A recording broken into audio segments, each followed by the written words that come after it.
Alô, meu nome é Zenon Lotufo Júnior e eu sou formado em teologia, em filosofia e tenho uma especialização em análise transacional e em logoterapia, duas linhas de terapia.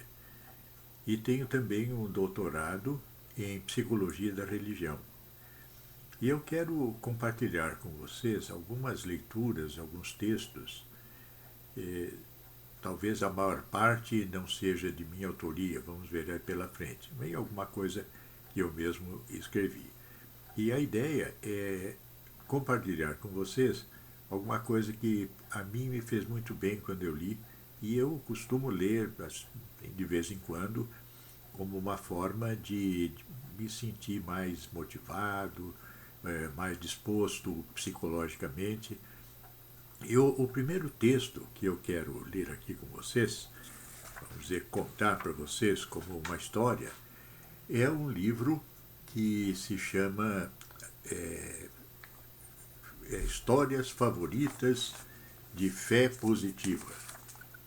Na verdade, eu vou ler aqui para vocês um dos textos desse livro, que é muito bom, infelizmente não existe em português. Histórias Favoritas de Fé Positiva, de Norman Vincent Peale, que é bem conhecido por aquele livro O Poder do Pensamento Positivo. O texto que eu vou ler, ele é de um outro pastor que também já falecido e que tem vários livros nessa área de uma fé positiva, de crescimento, motivação, etc. Que se chama Robert Schuller. O Schuller tem alguns livros em português e este texto que eu vou ler, que faz parte daquele livro que eu mostrei para vocês, se chama Os Tempos Difíceis Jamais Perduram. As Pessoas Fortes, sim. Esse texto foi publicado na revista Seleções em abril de 1985, 35 anos atrás. E eu vou então apresentar e acho que vocês devem gostar como eu gostei quando li, não só a primeira vez, mas de outras vezes que eu tenho lido. Então o texto, voltando, repetindo, é os tempos difíceis jamais perduram, as pessoas fortes, sim. O verão de 1982. Para muitos foi como se o tempo recuasse até a década de 1930, época da Grande Depressão. O desemprego aumentava. A severa e prolongada recessão, como lhe chamaram os meios de comunicação, agitava o meu país. O negativismo se alastrava como uma praga por todos os níveis da sociedade. Foi em meio a esse pessimismo nacional que cheguei ao Conrad Hilton Hotel de Chicago para falar a uma audiência de fazendeiros.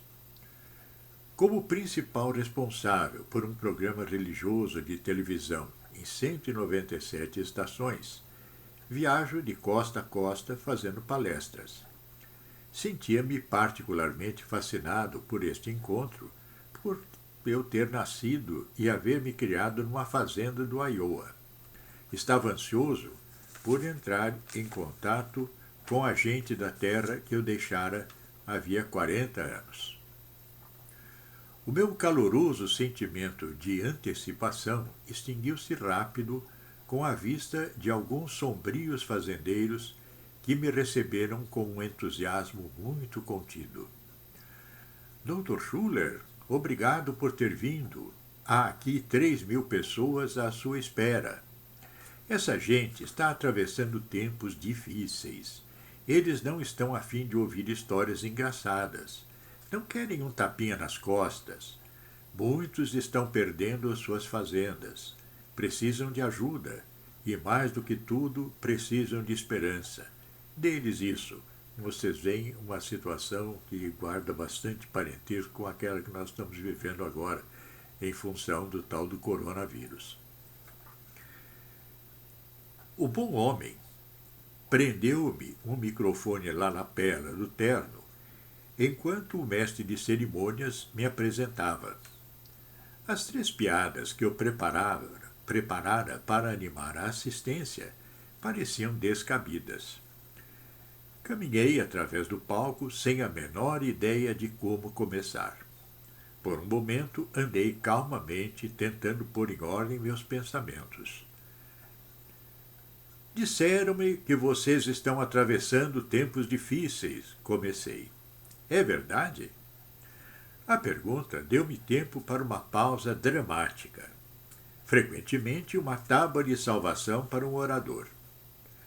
Recordei o seminário e o que aprendera sobre sermões. O discurso mais eficaz, segundo nos disseram, não é um sermão, mas um testemunho. Partilhar nossa própria experiência. O mestre de cerimônias me descrevera como um homem bem-sucedido, fundador e edificador de uma igreja internacionalmente famosa, a Catedral de Cristal, em Garden Grove, na Califórnia. O que a assistência não sabia era que também eu passara pelo que eles estavam passando. A vida no interior nunca foi fácil, comecei. A minha infância decorreu numa fazenda do Midwest. Meu pai trabalhou como assalariado a fim de poupar o suficiente para nos comprar uma fazenda de 160 acres. Quando eu tinha 3 anos, estourou então a Grande Depressão. Papai se esforçava com tenacidade, esperando sobreviver. Nesse inverno, contudo, houve alturas em que não tínhamos dinheiro nem para comprar carvão para nos aquecermos. Habituei-me a entrar numa pocilga, abrir caminho através dos excrementos dos porcos e apanhar todas as espigas de milho restantes depois deles terem comido. Era isso que nos servia de combustível no fogão da cozinha e no grande da sala de estar.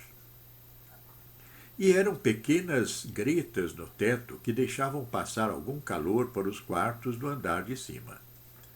Foram tempos difíceis, afirmei eu à assistência. Continuei a falar sobre a grande seca. Como se não bastasse a depressão que assolava o país, as chuvas da primavera não vinham. Os poucos e preciosos alqueires de cereal que meu pai conseguiu salvar tiveram de ser usados para a semente. Para que arriscar-se a plantar se podem apodrecer e morrer? Eu perguntei a ele. Por que não vende de uma vez? Quem não arrisca, não petisca, ensinou-me ele. E assim, meu pai pegou em tudo o que lhe restava, as últimas sementes de milho, os últimos punhados de aveia, e plantou. Normalmente, os fazendeiros do Iowa podem contar com chuva pelo menos uma vez em cada quinzena. Quando se passaram a 3ª e a 4ª semana sem chuva, vi o rosto de papai tornar-se muito sério. Ele juntou-se a outros fazendeiros em reuniões de oração e o grupo enchia as pequenas igrejas, brancas, que salpicavam a paisagem ondulada da região. Pediam a Deus que lhe salvasse as terras e as colheitas. Finalmente houve uma tempestade. Choveu. Eu me rejubilei, mas meus pais sabiam que aquilo não era suficiente. Logo, o sol voltou, brilhante e quente. Papai juntou então um punhado de terra na mão. Apenas a superfície molhada. Por baixo, ela estava seca como pó. Vieram depois os ventos. O céu ficou de um castanho turvo. Isso que você está respirando é terra de Dakota do Sul, filho, disse meu pai. A poeira cobriu tudo o que restava, assentando nas nossas terras como flocos de neve. Quando íamos à casinha lá fora, tínhamos de cobrir o rosto com panos úmidos. Nesse verão, assisti o rio Floyd secar. Pequenas poças transformavam-se em buracos de lama e ali os peixes-gatos morriam, contorcendo-se. Estávamos rodeados pela morte. Papai mal colheu meia carroça de cereais cultivados num palmo de terreno pantanoso e se alimentava de alguma misteriosa nascente subterrânea. Era a mesma quantidade que ele semeara, não mais. Uma perda total? Não. Numa oração, lembro-me de papai haver dito: Querido Senhor, agradeço-te por nada ter perdido este ano. Tu me restituíste o que eu semeei. Nem todos os fazendeiros tinham tanta fé quanto ele. Anúncios dizendo: vendem-se apareciam por toda a parte. Anos mais tarde, perguntei a meu pai como é que ele havia sobrevivido. Fui ao banco, contou-me ele, e prometi que, se me ajudassem de algum modo, lhes devolveria o dinheiro. Supliquei-lhes que prorrogassem a hipoteca. O banco acreditou em mim e me ajudou. Lembro-me de ser menino e ir àquele banco, metido no macacão remendado, com papai, e de ver lá esta frase escrita num calendário: Os grandes homens são normalmente pessoas com quantidades extraordinárias de determinação. Papai personificava essa atitude. Aquilo também me incitou a tentar o impossível. Meus sonhos eram ir para a universidade e para o seminário. Anos mais tarde, numa suave tarde de junho, abateu-se sobre nós um tornado. Começamos a ouvir um estranho rugido, como um trem bramindo acima das nuvens. Parece que vamos ter um temporal com granizo, murmurou papai. Às 6 horas, acabamos apressadamente nossa refeição da tarde. Do gramado em frente da casa, podíamos ver do outro lado do terreno ondulado da fazenda, o sol sendo engolido por um monstruoso temporal negro. Lentamente, com uma calma alarmante, aquilo se foi aproximando. Nosso velho carvalho vergava as rajadas cada vez mais fortes do vento quente. Súbito apareceu no céu uma informe massa negra. Num segundo deslizou para o solo sob a forma de um longo funil cinza. Por um momento manteve-se suspensa como uma serpente prestes a atacar. Papai gritou para minha mãe: É um tornado, Jane! Temos de sair daqui! Um instante depois, estávamos no carro, descendo a estrada em disparada. 2 milhas ao sul, estacionamos e olhamos o perverso tufão sugando tudo com sua força mortífera atrás de nós. Tão depressa como surgira, subiu e desapareceu. Na volta, perguntei-me se nossa casa ainda estaria lá. Quando passamos por cima da colina, vimos que tudo desaparecera. Onde, apenas meia hora antes, havia 9 construções, recém-pintadas, agora não havia nenhuma. Só restavam os alicerces brancos. Não havia escombros. Simplesmente tudo fora sugado e levado. Podíamos ouvir o lamento aflitivo do gado moribundo e o sibilar da fuga de gás do tanque de butano. Ficamos sentados no carro, verdadeiramente arrasados. Papai trabalhara 26 anos para construir aquela fazenda e estava na hora de pagar a hipoteca. Olhei para ele ali sentado, tomado de horror, de cabelos brancos, enfraquecido pelo excesso de trabalho, apertando desesperadamente o volante. De súbito, aquelas mãos calosas com veias protuberantes começaram a bater no volante, e papai gritou: Foi-se tudo, Jenny, 26 anos, e desapareceu em minutos. Saiu do carro, mandando-nos esperar. Deu uma volta pelo pátio da casa. Ela jazia despedaçada a meia milha de distância no pasto. Tínhamos um quadro na parede da cozinha com a legenda: Continue olhando para Jesus. Papai encontrou e trouxe para o carro a metade de cima quebrada. Continue olhando. Bem, aquilo era a mensagem de Deus para papai. Continue olhando. Continue olhando. Ele não ia desistir. Sua fé era perseverante. 2 semanas mais tarde, encontramos uma casa que estava sendo demolida numa cidade das redondezas. Compramos uma parte por $50 e a desmontamos peça a peça, com elas construindo outra na antiga fazenda. Uma a uma, foram-se erigindo mais construções. 5 anos depois, a hipoteca estava paga. Meu pai viveu para ver sua fazenda prosperar. Olhei insistentemente a assistência. Uma nova geração de fazendeiros do meu país. Vocês estão usando espigas de milho como combustível? Perderam tudo num tornado? Estão tentados a vender? Desculpe. Então deixe-me dizer a vocês algo a respeito de tempos difíceis. Desculpe.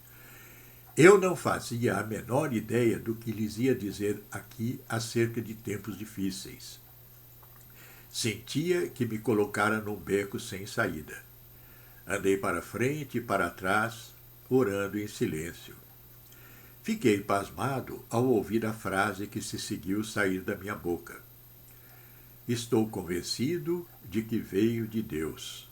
Os tempos difíceis jamais perduram. As pessoas fortes, sim. A sala prorrompeu em aplausos. Aqueles que haviam desesperado e lutado contra a depressão recuperavam a esperança. Encaravam a vida de outra maneira e começavam a sonhar de novo. Você está atravessando tempos difíceis? Todos estamos atravessando tempos difíceis, no mundo inteiro, praticamente. Você está atravessando tempos difíceis? Não desista. Não venda. Trabalhe com afinco e persista. E quando as coisas não puderem estar mais difíceis, lembre-se da frase do calendário daquele banco. Os grandes homens são normalmente pessoas com quantidades extraordinárias de determinação.